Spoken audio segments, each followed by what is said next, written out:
Salut encore, welcome to the video on faire, which means to do or to make. Similarly, we're going to have to talk about what is an infinitive versus conjugated verb. Infinitive means it is not conjugated, whereas conjugated means it matches the subject to which is doing the action. We have conjugated many times, ER, verbs, and others. At this moment, we're going to look for the patterns and similarities to help us remember how to spell each of these. For example, je means I, and in each of the je forms, there is an I. Je fais. Notice how the AI has that strong A sound that we've seen before. In j'ai and je vais, and that's je fais. The to form ends in an S, just like the others. Tu fais. The il pluriel form seems to be the only one that is slightly different because it is il fait. The new form is similar to the ER verbs, where it is going to end in ONS. Nous faisons. Notice the S sound will make a Z sound because there's only one S. With two, we would have had a soft sound. Vous faites. Notice how the vous form of faire is going to follow the similar pattern with être ending in ES, whereas the others follow the ER verb pattern ending in EZ. Finally, the il pluriel ends in ONT, just like the other verbs, but this one will start with an F. Font. So let's look at some of the similarities and differences. Avoir often starts with an A. Aller often starts with a V. And faire, most of these start with F-A-I, except for the il pluriel. Let's talk about the uses, and this is the best part of faire. Faire is used in so many wonderful expressions. You're going to love it. And there are so many, in fact, that I can't possibly cover them all. So I will try to get to as many as possible, just in case there are ones that you want to use versus other ones. So we can faire de la bicyclette, faire du bateau. Oh dear, there should be an accent here. Faire de la lecture, faire de la planche à voile, faire des randonnées, faire du ski, faire du vélo, faire de la voile, faire une promenade. Faire des achats, faire la cuisine, faire des courses, faire la lessive, faire le lit, faire le marché, faire le ménage, faire la vaisselle. Now the expressions are not just sports and things that we do around the house, but also weather. Quel temps fait-il? Il fait beau, il fait chaud, il fait du brouillard, il fait du soleil, il fait du vent, il fait frais, il fait froid, il fait mauvais.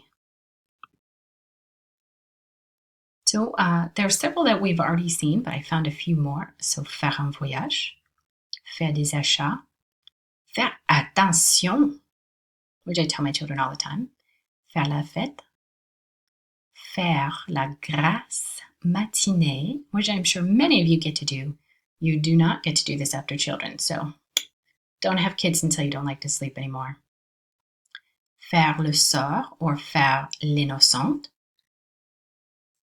faire le ménage, faire la lessive, faire une promenade, faire les courses, faire de l'exercice, faire la queue, faire un tabac,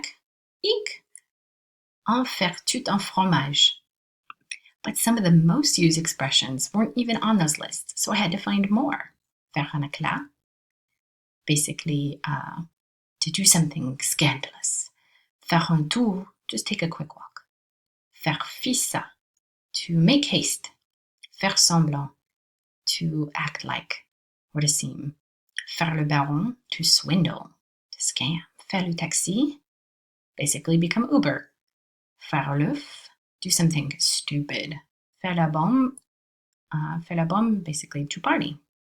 And because there were even more, I found more. So faire la queue, of course, is stand in line. Faire un tour, we talked about. Faire la marche is to beg, what all of our puppies do. Faire la gueule. Now, careful, gueule is very familiar. It can be impolite, to say the least. To sulk. Faire jeune, to look young. Faire semblant, to pretend. Faire partie de, to be a part of. But faire gaffe à, is to be careful of. So let's talk about some other examples in sentences. Il ne fait jamais rien.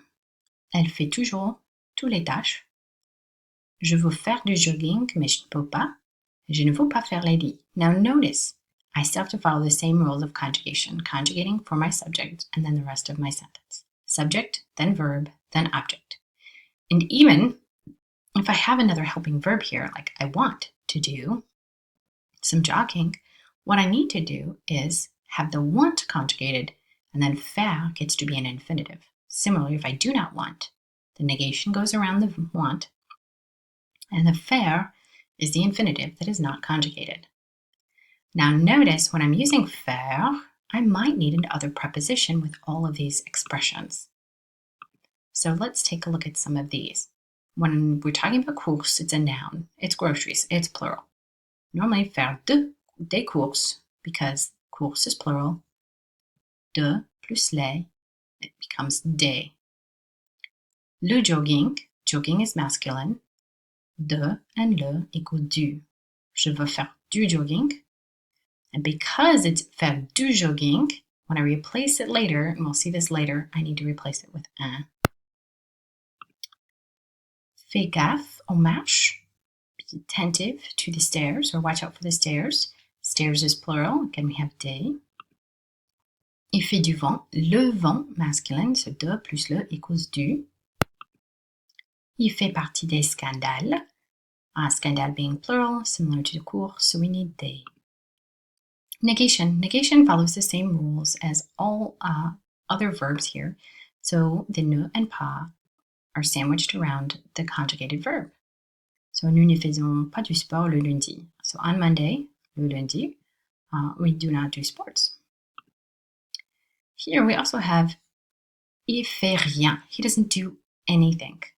Okay, so when I want to negate that, il ne fait jamais rien. He never does anything. Will work. Je ne veux pas faire les lits. I don't want to do make the beds. Notice the ne and pas is going to go around the verb that is conjugated.